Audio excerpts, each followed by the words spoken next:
뭐 술 먹으면 건강에 안 좋아 이렇게 말하는 게 아니라 너 술 먹으면 내장에 피 나서 피 안 멈춰서 죽을 수도 있어 이렇게 얘기하면은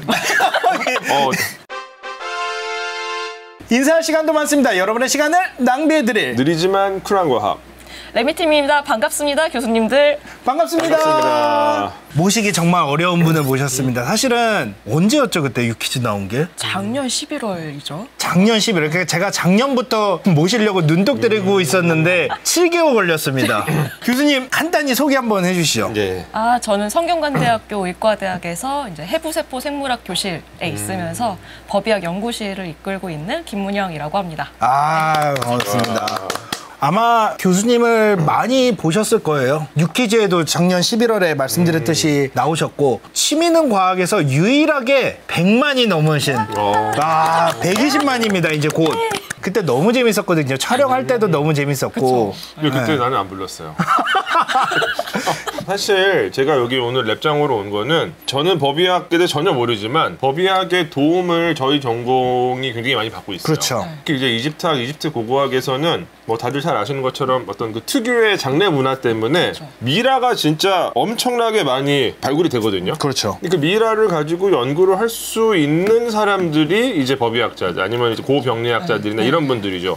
고고학자들은 사실 자연과학자가 아니기 때문에 다룰 수가 없고 그래서 그 이집트학 관련해서 이제 미라 관련된 연구들은 거의 대부분 다 법의학자랑 이렇게 같이 연구를 합니다. 맞아요. 네.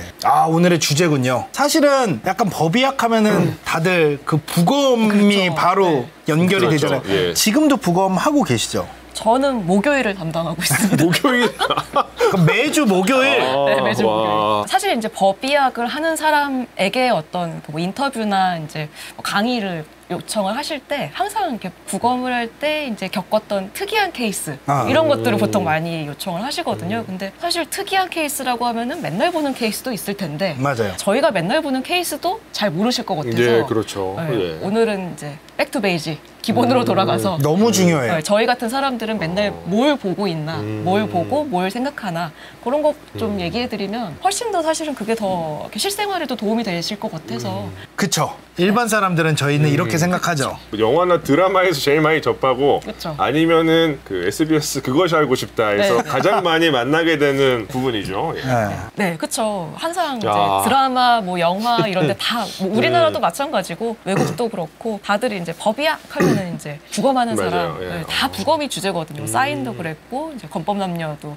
건법남녀는 사실 저거 실제로 저 작가님 남편분이 국가수 법의관이세요. 저 건법 남녀는 봤어요. 보셨어요? 예, 딴 거는 잘 안 봐요. 저거는 봤어요. 네, 그래요? 예, 시즌 1만 봤어요. 저는 권법남녀만 안 보고 다 봤는데. 그래서 좀 건법남녀 케이스가 좀 디테일하고 진짜 실제에 기반한 역시 케이스들이 좀 부부 많이 사이는. 있어요. 사인 재밌게 봤다고 거의 사인에 이제 김하중 배우가 약간 네. 모티브가 맞아. 우리 네. 교수님.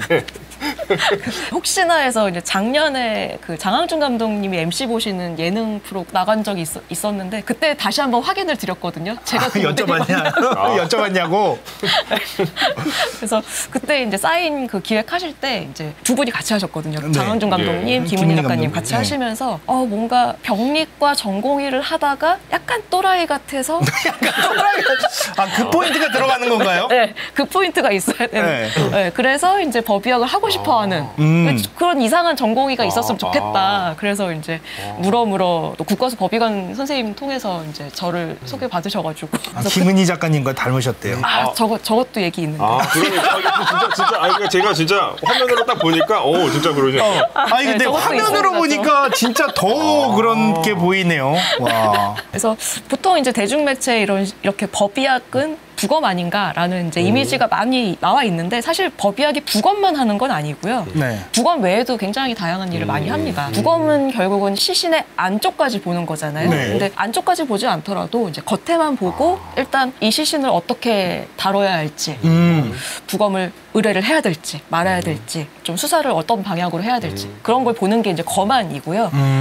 살아있는 사람한테서도 이제 어떤 손상이 있다 이러면은 그 손상이 어떻게 발생한 거냐, 이 사람이 주장하는 게 있고 저 사람이 주장하는 게 있는데 법의학적으로 봤을 때 어떤 손상이냐 이런 거를 분석하게 될 수도 있고요. 네. 또 보험자문, 뭐 의료 감정 이런 것들은 이제 보험사에서도 사실 보험금을 주려면은 이 사람의 진단명이 있어야 돼요. 그렇죠. 네, 그 진단명이 병원에서 이제 의사가 진단을 할 수도 있지만 실제로 사망한 다음에 발견되신 분들 그렇죠. 그런 경우에는 의사가 미처 진단을 정확하게 하지 못한 상태일 수도 있으니까 네. 그런 경우에도 이제 법의학하는 사람들한테 자문을 하기도 합니다. 그래서 이제 법의학에서 이제 이런 일들을 하고 있고 법의학을 하는 사람들이 이제 유전학을 같이 하거나 맞아요. 뭐 법 곤충학을 같이 맞아요. 하거나 심지어는 이제 의료 윤리나 의료 법까지 같이 하시는 분들도 계세요. 네. 그래서 워낙에 다양한 분야로 이제 뻗어나갈 수가 있는 맞아요. 부분이어서 굉장히 대학마다 좀 특성이 다릅니다. 음. 네. 그래서 여러 가지 이제 일을 하지만 결국은 이제 또 법의학자들의 뭐 연구 대상일 수도 있고 실무일 수도 있고 가장 중심이 되는 건 결국 죽음이긴 해요. 네. 그래서 오늘은 이제 좀 특이한 죽음, 뭐 특이한 부검 사례 이거보다는 저희들이 항상 보는 사례들, 그 사례들을 바탕으로 해드리고 싶은 얘기들 좀 알아두시면 좋을 것 같다 싶은 얘기들 그런 것들을 좀 해보려고 합니다. 첫 번째 케이스. 이 짤은 굉장히 유명한 아, 짤이죠. 유명하죠. 그렇죠. 예, 예. 아, 예. 다양한 맥락에서 많이 활용되는 밈이죠. 모든 맥락에서 사용할 수 있는 그림이에요, 저 짤은. 예. 그래서 이렇게 좀 속이 쓰리다가 이제 돌아가시는 네. 분들이 굉장히 많은데 네. 근데 사실 그런 분들 이제 오셨을 때 유족분들이 굉장히 이런 말씀 많이 하세요. 아니 우리 남편, 우리 아버지 워낙 생전에 건강하셔서 예. 아니 병원 갈 일도 없으셨다. 도대체 왜 돌아가신 거냐. 그런 그러니까. 말씀하실 때가 많거든요. 건강하시다가 갑자기 네. 돌아가시면 맞아요. 저희 이모부가 그러셨거든요. 아 진짜요? 사실 그 주말에 가족들이 모이기로 했는데 갑자기 갑자기. 갑자기 그러셔가지고 놀랐었던 기억이 있습니다. 그래서 그런 분들이 대부분은 사실은 심장 문제로 밝혀져요. 네. 결국은.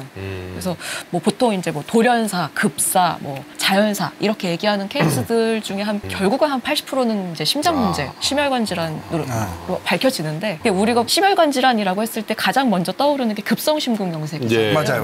급성심근경색이라고 하면은 가슴을 막 쥐어짜고 막 이래야 될 것 같은데 이런 분들이 또 생전에 아까 그 짤에서 나왔던 것처럼 아 그냥 좀 속이 불편하고 뭐 소화제 좀 드시다가 돌아가시는. 그러니까 평소에 지병이 있었던 건 아닌 거죠.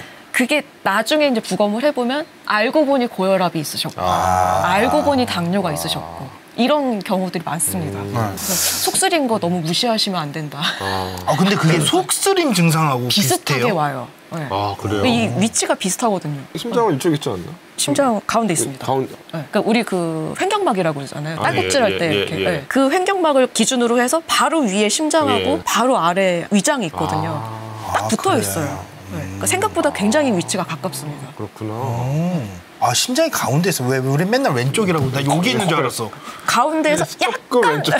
약간 그렇군요. 다들 이제 왼쪽에 있다고 그렇죠, 생각하시지만 그러니까, 예, 왼쪽엔 예. 태가 있습니다. 그렇죠. 이제 결국은 이제 심근경색, 허혈성 심질환 이런 것들이 결국은 심장도 먹고 살아야 되잖아요. 예. 그래서 심장을 먹여 살리는 이렇게 둘러싸고 있는 혈관들이 있습니다.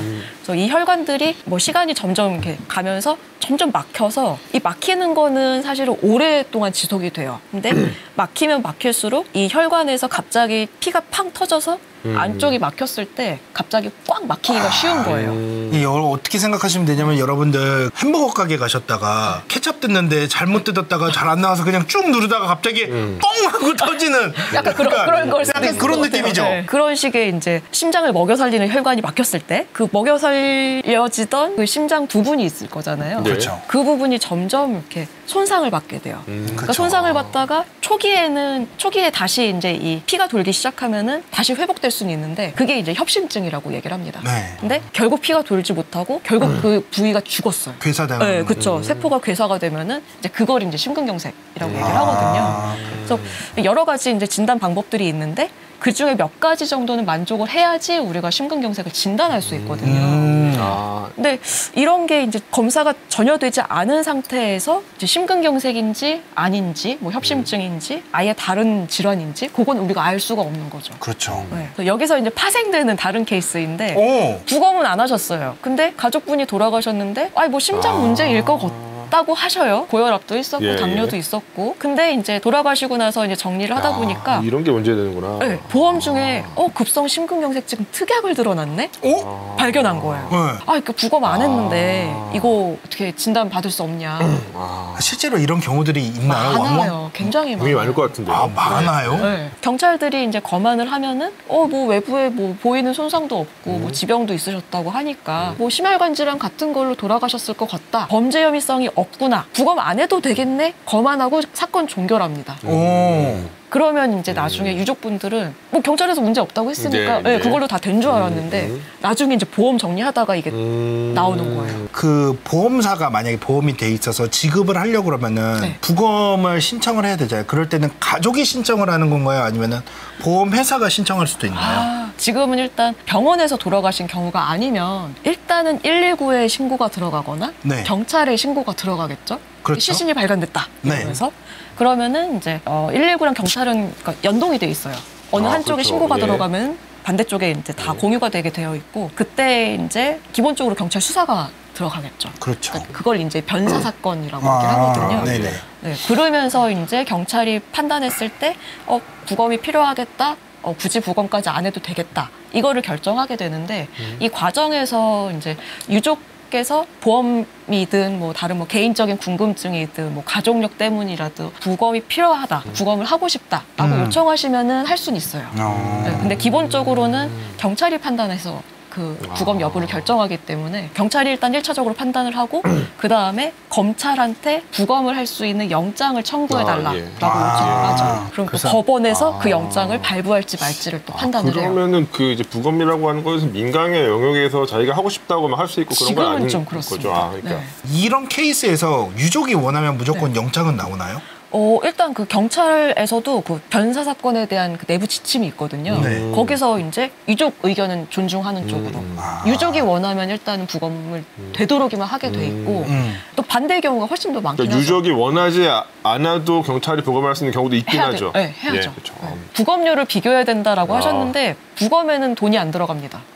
그래요? 그래요? 네. 부검은 아까 말씀드린 것처럼 이제 개인적으로 어떤 대학에 예. 네, 따로 의뢰하시는 게 아니라 아. 경찰 통해서 이제 부검이 되는 거면은 이거는 국가에서 다 화학학 교수님이 이게 오늘 최고의 참지식이네요.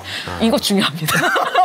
저는 굉장히 중요하다고 생각해요. 일단은 우리 그 보험 그쵸. 드신 분들은 일단 특약사항에 그게 심근경색 그런 게 있는지 잘 안 보거든요, 사실은. 잘 몰라요. 특약이 중요한 게 결국은 내가 돈을 더 내고 나중에 더 받겠다거든요. 그렇죠. 그렇죠. 그 예. 내신 만큼은 어쨌든 나중에 받으시는 게 맞는데 보통 이제 또 가족분들이 돌아가신 분 한 번 더 아프게 해드리기 싫다라고 하면서 부검을 또 거부하실 때가 되게 많거든요.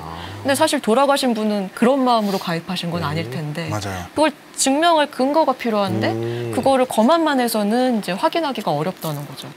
그러니까요. 지금 저 말이 맞거든요. 그 화학학 교수님이 네. 장훈재 교수님이 네, 네. 실험실에 불을 한번 내봤어요. 맞아요. 그때 119에 신고를 안 하고 조기 진화를 한 거죠. 네. 학교에 보험이 들어있으니까 보험금을 타려고 그랬는데 119를 안 불러서 보험금을 못 받는 거예요. 불이 난 거 자체가 약간 지금 지원해줄 사람이 없는 거죠. 역시 경험해봐서 경험에서 나오는 네. 네. 이 경험은 또 공유가 돼야 됩니다. 그렇죠. 경험은 공유가 돼야 됩니다. 그렇죠. 이런 식으로 이제 그 이거 되게 보험사에 광고 같은데요, 갑자기. 그러니까 나도 순간적으로 어디 보험사인지는 전혀 나와 있지 않습니다. 그러니까 네. 이런 식으로 이제 그러니까 특약 요건이 이제 질병별로 나올 수가 그렇네요. 있어요. 그래서 저게 딱 이렇게 뇌출혈, 뇌졸중, 급성 심근경색증 딱 진단명이 정해져 예, 있잖아요. 예. 근데 저 진단명이 의사가 이제 객관적으로 진단한 그 진단서로 나와야 되는 거예요. 예. 돌아가셨다면 그렇죠, 부검 그렇죠. 검정서나. 그래서 저런 걸 살펴야 된다는 거죠. 예. 급성 심근경색. 네, 있냐 없냐.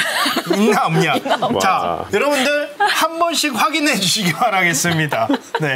그래서 이제 부검을 하게 되면 이런 식으로 이제 딱 명확한 확정 진단을 받으실 수 있으니까 이제 웬만하면 부검을 하셨으면 좋겠다는 말씀을 결국 드리고 싶은 거죠. 두 번째 케이스인데 술을 그렇게 많이 드신 분들이 저한테 많이 오세요. 이제 보통은 이제 혼자 사시던 분들일 때가 많고 뭐 가족들이랑 같이 사시더라도 이제 맨날 이제 방에서 이제 술만 드시고 네. 외출도 잘 안 하시고 그러시는 분들이 많고 이제 이웃들도 심지어 저 집 아저씨 맨날 밥은 안 먹고 술만 드시더라. 네. 그렇죠. 맨날 나가서 하는 게 이제 술 사오는 거밖에 없더라. 저런 분들을 이제 기억하시는 분들이 주로 이제 편의점이나 슈퍼마켓 맞아요. 중에 편의점. 그 아르바이트생들이 주로 기억을 하고 맞아요. 있죠. 아니 그분들의 증언이 경찰한테 되게 큰 도움이더라고요, 맞아요. 진짜로. 네, 진짜 얼굴이라도 기억하시면은 이제 그분들이 언제 마지막으로 그 가게에 왔는지. 맞아. 그러면 이제 사망 추정 시각이 나오니까 네. 그런 쪽으로도 굉장히 도움이 많이 됩니다. 그 알로 배웠습니다.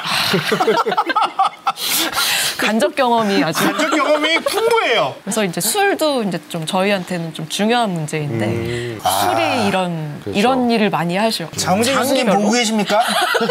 보통 이제 주로 저희한테서 이제 알코올 영향이 제일 중요하게 나타나는 장기는 심장하고 간.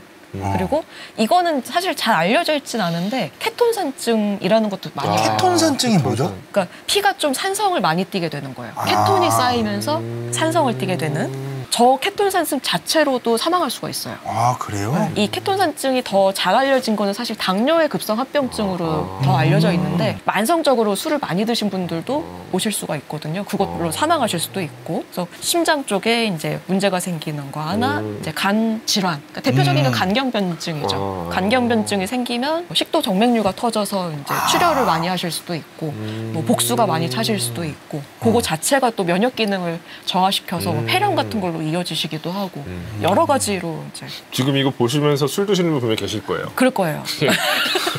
그만 드세요. 맥주 한 잔 약간 이렇게. 맥주 한 잔이 쌓이면 또 그게 그렇죠. 네. 그래서 사실 뭐 저도 술을 좋아하기 때문에 저기서 제 남편 웃고 있는데 여기 남편분 와 계시거든요. 저기서 굉장히 할 말이 많을 것 같긴 한데 그래서 사실 뭐 남편은 술을 전혀 안 하는 편이고 저만 이제 그러세요? 네, 근데 저도 이제 이 술 얘기를 굳이 하는 거는 술을 좋아하는 사람들은 결국은 술을 오래 먹고 싶은 거잖아요. 그렇죠. 네, 오래 먹으려면 아껴 먹어야 된다. 네. 이 총량이 정해져 있다. 그렇죠. 알코올 총량의 법칙이라고. 알코올 총량의 법칙. 알코올 중독으로 빠지지 않기 위해서 할 수 있는 여러 가지가 있는데 사실 뭐 많아요. 되게 많고 뭐 당연한 얘기들이 많은데 이게 한 번에 많이 마시는 거, 폭음. 그렇죠. 아니면 이제 뭐 좀 주사가 심한 거 그런 것들에 대해서는 우리 많이들 화학학 잘 듣고 계시죠? 이게 지금 전부 포함이 되네. 얘기를 듣다 보니까. 여기 이 자리에 장홍재 교수님 앉았어야 됐네. 저 음주하면 캘린더에 적는다는 거 저거 좀 제가 추천을 드리는 게 이게 아까 그 나왔던 그 그림에서도 금주 요일을 스스로 정하라 그러잖아요. 네. 이게 결국은 매일 마시지 말라는 얘기거든요. 이게 아무리 양이 적어도 매일 마시기 시작하면 그게 사실은 중독으로 가는 첫 걸음이에요. 그렇죠. 근데 이미 매일 마시면 중독 아닌가요? 네, 맞아요. 그러니까 매일 마시. 근데 이제 매일 마시는 분들이 또 양을 뭐 매일매일 많이 드시는 건 아닐 수가 있어서 본인이 중독에 가까워졌다라는 걸 잘 모르실 때가 많아요. 근데 매일 마시는 거부터가 이제 시작이기 때문에 이제 체크하고 내가 적어도 매일 마시진 않게끔 관리를 하면 좋겠다. 그래서 저는 개인적으로 하고 있는 게 아까는 하고 계세요? 네. 오래 진짜 좋아하시는구나. 아니 그러면 날짜뿐만 아니라 양도 하시나요? 양은 사실은 이제 많이 마시진 않아요, 한 번에. 네. 그러니까 양을 많이 마시지 않는 거는 대부분의 사람들이 조금 그렇게 어렵지 않게 지킬 수 있는데 어쨌든 많이 마시면 힘드니까 몸이. 네. 자주 마시지 마시는 거. 네, 매일 마시는 거. 내일 드십니까? 매일요? 내일요? 내일 먹어야 돼요. 그래서 아까 그 그림에서 금주 요일을 정하라고 했는데 네네네. 사실 저희가 사회생활 하다 보면 요일과 관계없이 술자리가 잡히는 날이 있잖아요. 그렇죠. 그래서 저는 나름대로 정한 게 하루 마셨으면 하루 쉬기. 이틀 연달아 마셨으면 이틀 연달아 쉬기. 네. 뭐 어쩔 수 없이 5일 연속 마실 수도 있어요. 그러면 5일 연속 안 마시는 거. 1대1로 가면 되나요? 이거. 근데 사실 내가 하루 쉴 수 있다, 3일 쉴 수 있다, 이거를 지킬 수 있다는 건 지금 컨트롤이 된다는 얘기예요. 그렇죠. 저는 그게 괜찮은 것 같아요. 좋습니다. 여러분들. 한 달 먹었으면 한 달 쉬기. 맞습니다. 근데 한 달은 넘어갔다. 한 달은 안 될 것 같아요. 그래서 이제 술도 이제 이런 파생되는 케이스가 있을 수가 있는 게 가족분이 이제 술을 매일매일 드셨어요. 근데 집에서 혼자 계시다가 넘어져서 돌아가신 것 같다.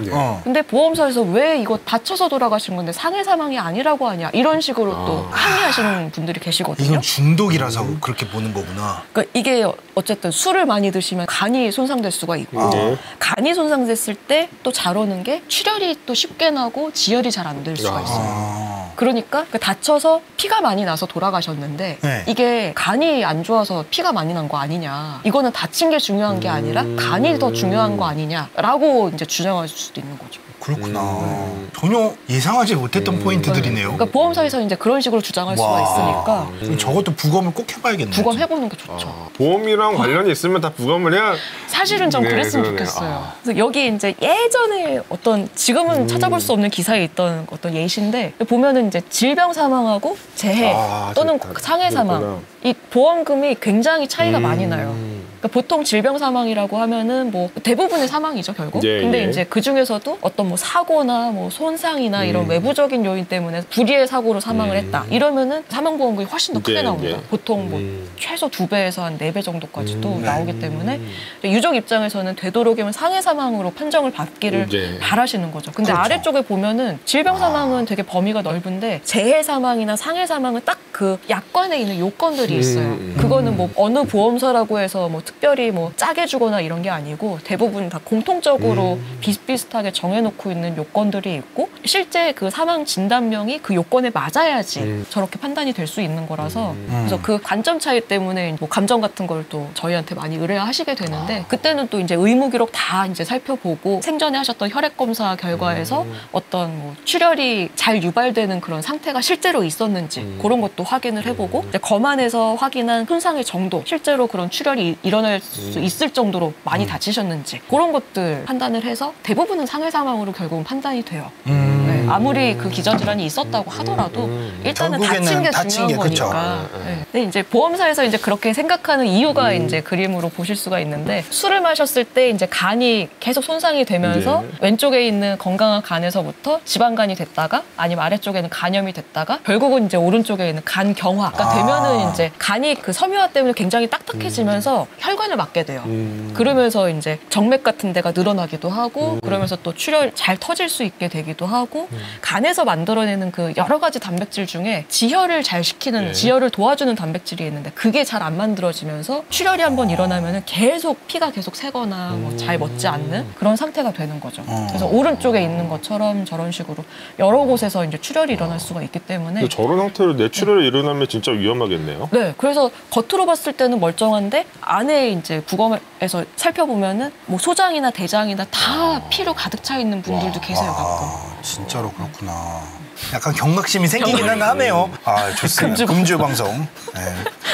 보고 있나 장훈재? 그러니까 이게 이거잖아요. 그러니까 뭐 술 먹으면 건강에 안 좋아 이렇게 말하는 게 아니라 너 술 먹으면은 내장에 피 나서 피 안 멈춰서 죽을 수도 있어 이렇게 얘기하면은 너무 무서워.